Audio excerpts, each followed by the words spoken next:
SA. Chandrasekaran சாருக்கு 1974 விஜய் பிறந்தார். அவர் முதல்ல வெற்றின்ற படத்தில் சைல்டிஷ் ஆர்டிஸ்ட்டை வந்து அறிமுகப்படுத்தினார்.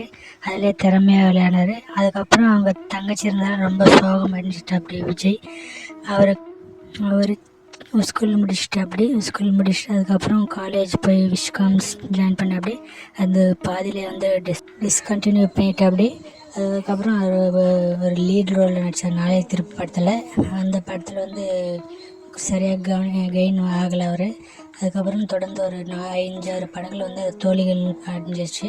அதுக்கப்புறம் அவங்க போய் எனக்காக படத்துலேருந்து மக்கள் மனசில் வந்து நல்ல வரவேற்பு வாங்கிட்டாங்க. அண்டு துள்ளாத மனம் துள்ளும் படத்தில் வந்து அவருக்கு வந்து அவார்டு கிடச்சிது. மக்கள் மத்தியில் பெரிய வரவேற்பு. அண்டு சங்கீதாவை கல்யாணம் பண்ணிட்டு அவருக்கு ஒரு பையன் அண்ட் ஒரு பொண்ணு பிறந்தாங்க. பையன் பேர் சஞ்சய். அண்டு இவர் வந்து கில்லி படத்து மூலயமா வந்து எல்லாருக்கிட்டையும் ஒரு ஆக்ஷன் ஹீரோன்னு சொல்லிட்டு பேர் வாங்கிக்கிட்டாங்க. இந்த கில்லி படம் பெரிய பாக்ஸ் ஆஃபீஸ். அண்ட் திருப்பாச்சி படத்து மூலமாக இவர் குடும்ப மக்கள் நாயகன் ஆகிட்டாப்படி. அண்ட் அதுக்கப்புறம் எல்லாராலையும் இவரை வந்து தளபதின்னு கூப்பிட ஆரம்பித்தாங்க. இவருடைய துப்பாக்கி படம் வந்து பார்க்காத ஆளுங்களே இருக்க மாட்டாங்க. இது ஒரு பெரிய பேன் இந்தியா படம் ஆச்சு, ஒரு பெரிய பிளாக் பஸ்டர். அண்ட் இவருடைய லியோ படம் வந்து one of the highest collection movie ஆகுது. அண்டு அவர் தனியார் டிவிக்கு என்ற ஒரு கட்சியை வந்து தொடங்கினார்.